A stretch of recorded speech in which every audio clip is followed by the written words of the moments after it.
You intended to take this secret to your grave. Your sister forced you to admit the truth, suing your mother for paternity fraud because she recently dropped a bomb and revealed that Mr. Moore is not your biological. Finding out that Stanley, my father, is not my father.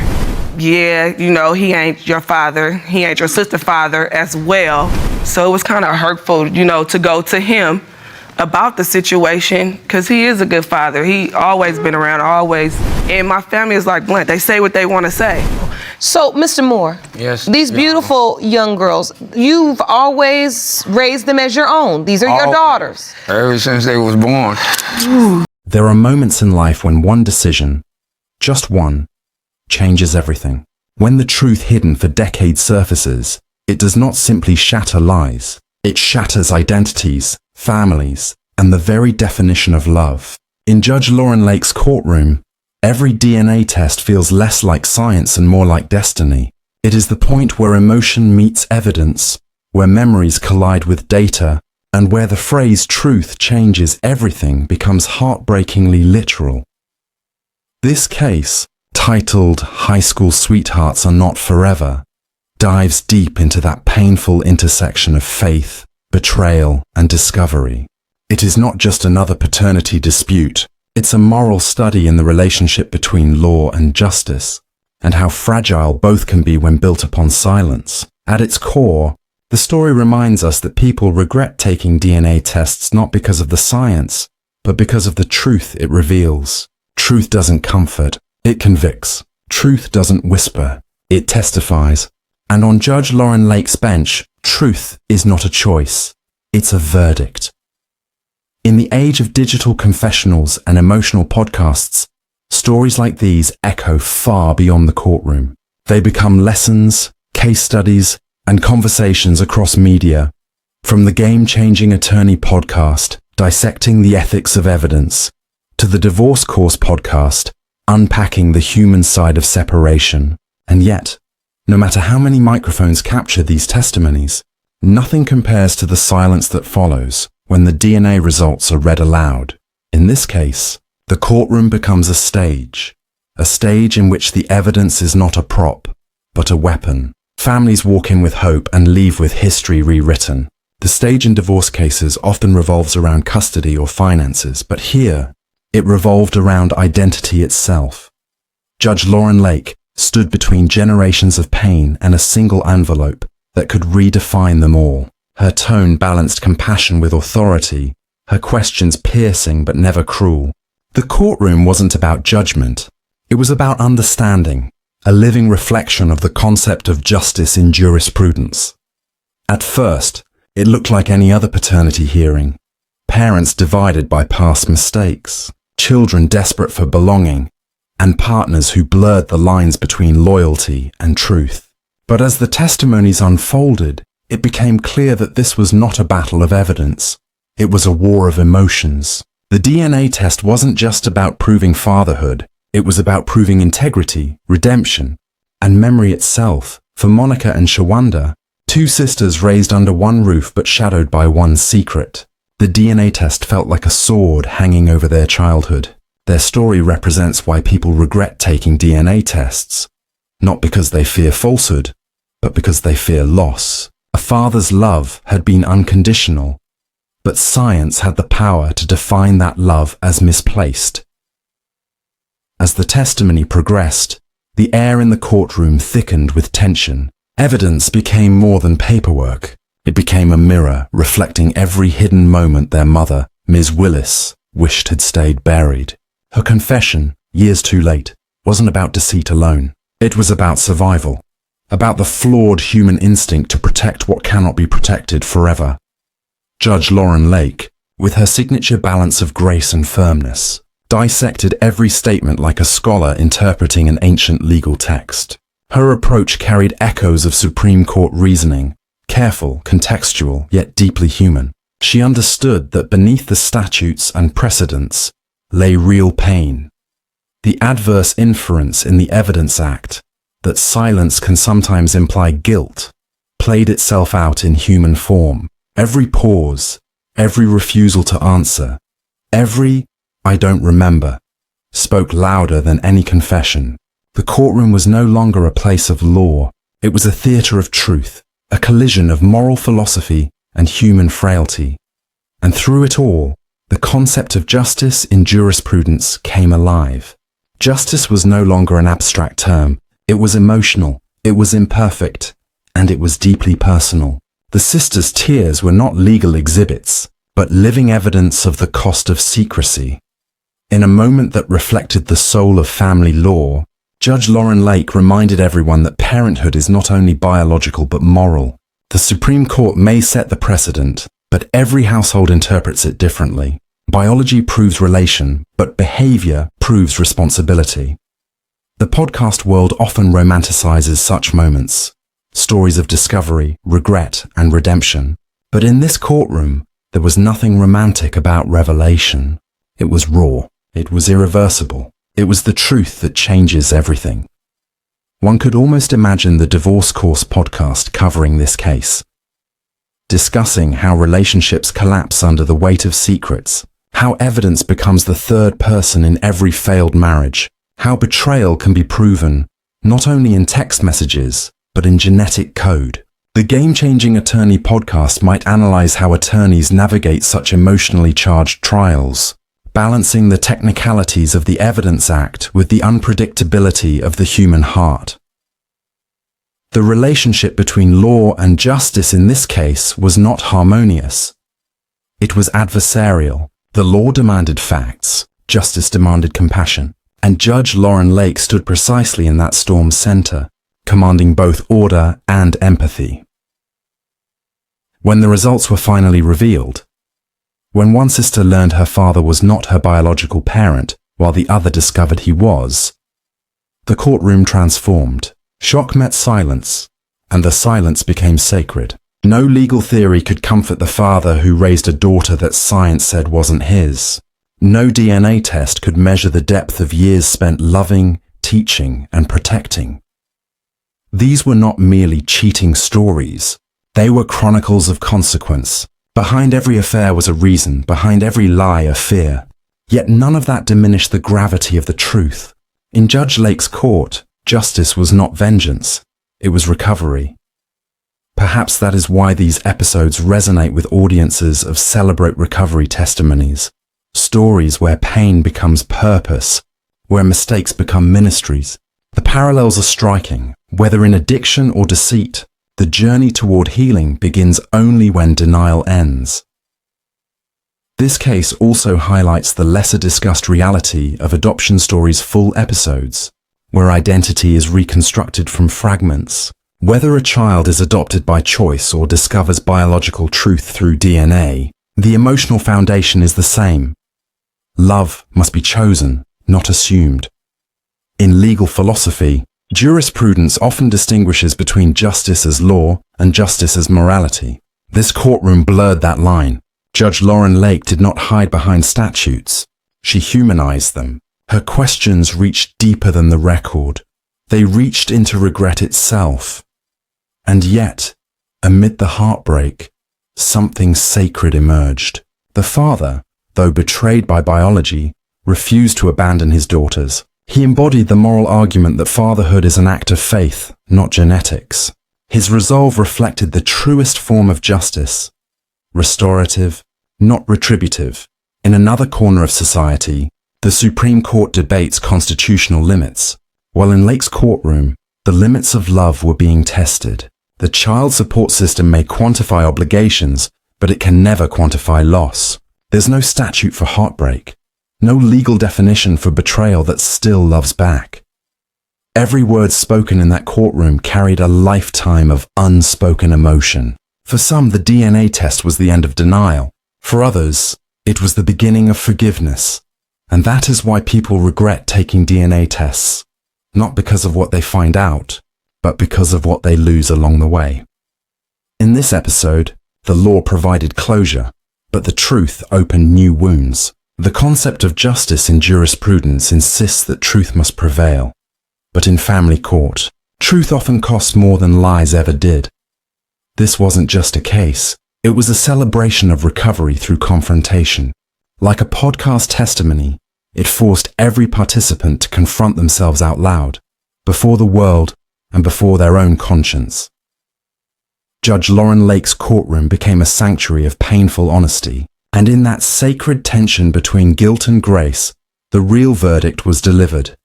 Not by paper, but by silence. Every truth has two sides, the one that's revealed and the one that breaks hearts. After the results were read, the air in Judge Lauren Lake's courtroom changed forever. No amount of legal reasoning could dilute the pain that came when the DNA test confirmed what everyone feared, that love, no matter how pure, can be rewritten by evidence. But what happens after the envelope is opened? That's where the real story begins. The courtroom is merely the climax. The aftermath is the real judgment. It's in the late-night thoughts, the family phone calls, the quiet realizations that justice is not always peace. In this case, the family learned that truth changes everything, not just the present, but the past. Memories were no longer safe. Every childhood smile, every holiday photo now carried a question mark. It's one of the reasons people regret taking DNA tests, because truth once known cannot be unlearned. The very tool meant to bring clarity can instead bring chaos. Judge Lauren Lake, though composed, carried the same emotional weight as those before her. Each verdict she delivers is more than a legal decision. It's a lesson in empathy. She represents what the Game-Changing Attorney podcast often discusses, that true attorneys are not just practitioners of law, but stewards of justice. They stand on the thin line where law meets humanity. The relationship between law and justice has always been fragile. Law seeks evidence, justice seeks understanding. Law measures guilt, justice measures healing. But in cases like this, the two often collide. Judge Lake's approach exemplifies the rare harmony between both. A reminder that compassion is not a contradiction of law, but its completion. Behind every testimony there is an untold story. Behind every piece of evidence, a silent emotion. Ms. Willis, the mother at the center of it all, became a symbol of what happens when fear silences honesty. Her decision to hide the truth was not rooted in cruelty, but in shame. A deeply human attempt to protect her children from the very pain she ended up causing. Her story mirrors what we hear in Celebrate Recovery testimonies. People standing on a stage, admitting to mistakes that almost destroyed their lives, yet finding grace through exposure. Whether it's addiction, infidelity, or deception, the pattern is the same. Silence breeds guilt, but confession breeds freedom. Judge Lake often says that family court is not about punishment. It's about healing. That belief transformed the courtroom into something sacred. Not just a place for legal resolution, but for emotional resurrection. For Mr. Moore, the man who raised daughters who may not be biologically his, the DNA test was both a betrayal and a revelation. He had lived a father's life without ever needing proof. But now, the evidence he thought would confirm love became the very thing that questioned it. Yet, when faced with the result, he didn't walk away. He stood tall, embodying the highest moral form of justice, one that neither the Supreme Court nor any statute could mandate: forgiveness. It's what the concept of justice in jurisprudence tries to teach, that justice isn't only about what's right under the law, but what's right for the soul. The law might recognize biology, but justice recognizes devotion. And in that moment, the courtroom became a living adoption story, not through paperwork, but through love chosen over blood. It's the kind of story one might hear in Adoption Stories full episodes, where families are built not by lineage, but by loyalty. But not everyone can handle truth with such grace. There are countless DNA test cheating stories that end not in closure, but in collapse. Because when truth enters a relationship built on secrecy, it doesn't just expose lies, it exposes the foundations that allowed those lies to exist. It's the same principle discussed in the Divorce Course podcast, where counselors and attorneys explore how fragile marriages become when transparency dies. This case echoed that reality in full. A family torn between love and truth, between memory and fact. In Judge Lake's words, "You can't heal what you won't reveal." And that's the heart of this case. Revelation as a form of redemption. Even the law acknowledges this through doctrines like the Adverse Inference in Evidence Act, which allows a court to interpret silence as guilt. But in real life, silence isn't always guilt. Sometimes it's fear. Sometimes it's the inability to face what you already know. Ms. Willis's silence wasn't the silence of deceit. It was the silence of a mother terrified that the truth would destroy her children's world. Ironically, it was the very silence that caused that destruction. The relationship between law and justice demands that we not only seek truth, but handle it with wisdom. A courtroom is not just a place of revelation. It's a place of reckoning. Judge Lauren Lake, aware of that delicate balance, always transforms confrontation into conversation. She allows families to say out loud what they've buried for years. In that sense, her courtroom feels less like a place of trial and more like a celebrate recovery stage, where honesty, no matter how painful, becomes the first step toward healing. The public often watches these adoption and DNA episodes with curiosity, even entertainment. But beneath the headlines and hashtags lies something profoundly educational. These cases are modern morality plays, showing how every secret creates a ripple, how every lie eventually touches the innocent. This particular story could have easily reached the Supreme Court in principle, if not in jurisdiction. It encapsulated everything that makes family law so complex: love, betrayal, duty, and the search for justice that feels human. Every judgment in that courtroom was also a reflection of the Divorce Course podcast theme. That divorce, whether legal or emotional, is not just a separation of people, but of truth and illusion. And as the DNA test results settled into the hearts of those involved, something remarkable happened. Clarity replaced denial, pain replaced confusion, and forgiveness, though faint, began to whisper through the walls of that courtroom. Because at the end of the day, truth changes everything, but it can also heal everything. In legal philosophy, the concept of justice in jurisprudence teaches that justice is not static. It evolves with the people it serves. Similarly, every family that stands before Judge Lake evolves before our eyes. They enter divided by lies and leave united by truth, even if that unity is built on shared heartbreak. Mr. Moore's reaction became a silent sermon. He refused to let science erase love. He stood by both daughters. One proven his by DNA, the other proven his by devotion. His story, if retold on the Game Changing Attorney podcast, would redefine what it means to be a father under the law versus in life. Meanwhile, Ms. Willis's tears became a form of evidence more powerful than any document. They testified to a deeper truth, that even those who deceive can still love, still feel remorse, still seek redemption. It's why Judge Lauren Lake never reduces people to their mistakes. Her courtroom feels closer to a celebrate recovery testimony than a criminal trial. It's where truth, even when it hurts, sets people free. In another sense, this story was also about child support. Not the financial kind, but the emotional kind. Support that transcends legal obligation and enters the realm of compassion. Real child support isn't just payments made, it's promises kept. And through it all, the law's cold precision met the warmth of humanity. The Evidence Act, the procedures, the sworn statements, they all mattered. But what mattered more was that justice felt seen.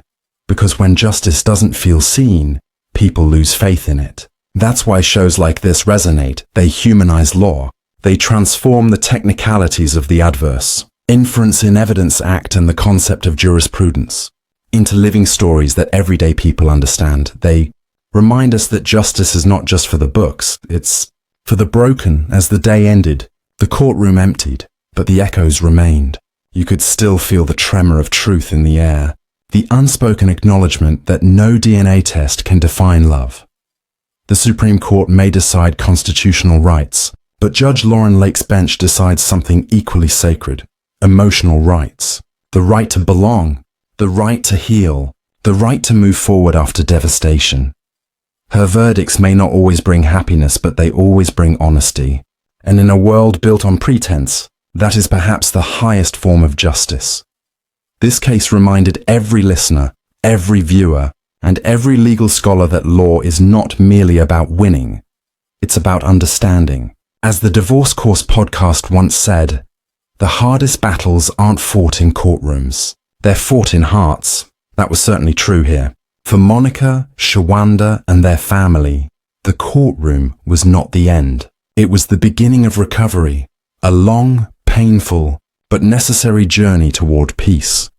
They would carry the scars of that day forever, but scars, after all, are proof of healing. And somewhere in that quiet aftermath, between justice and mercy, stood Judge Lauren Lake, the embodiment of modern jurisprudence, firm, fair, and fearless in pursuit of truth. Because when truth changes everything, only love can restore what's left behind.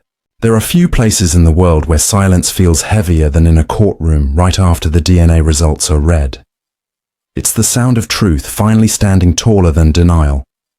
Judge Lauren Lake has seen that silence countless times. The stunned quiet that follows a lifetime of lies collapsing in one sentence. But what makes her court so deeply human is not the shock of revelation. It's the compassion that follows. The world often sees law as a cold machine, built of rules and rulings. But in Lake's courtroom, the law breathes. It listens. It forgives. Her ability to merge compassion with clarity defines her legacy. And in this particular case, it became the turning point that transformed heartbreak into healing. Because justice, in its truest sense, does not end when the DNA test is read. It begins there. The results are not the finish line. They are the beginning of reflection. They force people to face the pieces of themselves they've hidden for years. That's what this episode reminded everyone watching. The truth changes everything, but it can also rebuild everything that was once broken. The legal scholars who analyze cases like this often discuss them through the lens of the concept of justice in jurisprudence, a study of how fairness and morality intersect with law. But you don't need a law degree to understand what happened here. When Ms. Willis confessed, when Mr. Moore forgave, and when the sisters cried in relief and sorrow, that was jurisprudence in motion. It was philosophy made flesh. The case also demonstrated why truth, though powerful, demands accountability. Judge Lauren Lake didn't let anyone hide behind emotion alone. She asked the difficult questions, pressed for honesty, and reminded everyone that forgiveness requires full transparency. It was a moment that embodied what attorneys on the game, Changing Attorney podcast often highlight. The true skill of a lawyer, or a judge, is not just in interpreting statutes, but in understanding souls. The law provided the structure, but empathy provided the resolution. As the day unfolded, Ms. Willis's regret grew clearer. She wasn't a villain. She was a human being crushed by her own fear. Her silence over decades was a prison of her own making. Every time she looked at her daughters, she saw love and guilt intertwined. Her decision to finally tell the truth, albeit forced by her sister, was the only way she could start her own recovery. It mirrored the emotional honesty we hear in Celebrate Recovery testimonies, where people admit that healing begins only when hiding ends. In that courtroom, we witnessed a live testimony of recovery, mother and daughters breaking decades of denial together. Judge Lauren Lake, with that rare blend of judicial authority and maternal empathy, allowed the family to speak their pain into existence. She didn't interrupt the emotions. She guided them toward clarity. It was, in essence, therapy under oath. When one of the daughters whispered, "He's all I know," it wasn't just grief. It was philosophy. Because parenthood is not determined by birth, but by presence. DNA may draw lines on paper, but love draws roots in the heart. The relationship between law and justice was redefined that day, not as opposites, but as partners. Law confirmed biology. Justice confirmed belonging. This episode resonated far beyond the courtroom walls. Podcasts like the Divorce Course podcast later discussed it in detail, focusing on how many families fall apart not because of lies themselves, but because of the silence that follows them. The legal implications are clear, but the emotional ones are profound. Every hidden truth is a wound that deepens with time. In one of her closing remarks, Judge Lake reminded everyone that the law gives you the right to know, but love gives you the strength to stay. That line became one of the most quoted phrases from the episode, later featured in legal reflections, YouTube clips, and even emotional podcasts exploring adoption stories, full episodes, and family restoration. Because adoption, in its truest form, isn't just a legal process.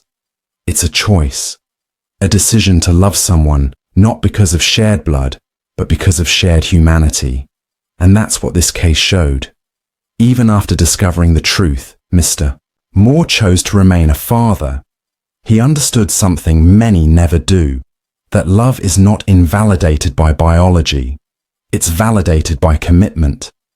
The adverse inference in the Evidence Act became more than a legal term. It became a life lesson. Silence, avoidance, and secrecy might protect people in the short term, but in the eyes of truth, they all speak loudly.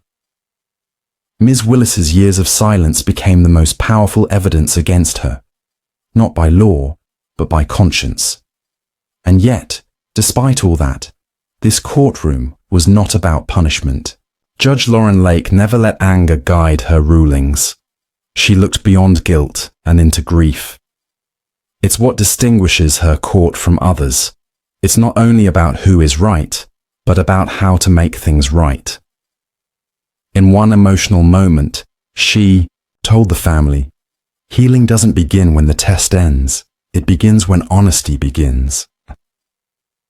Those words captured the essence of the case and of modern jurisprudence itself. Law may settle disputes, but only truth heals people. That's why the world continues to watch her courtroom, because in every verdict lies a reflection of ourselves.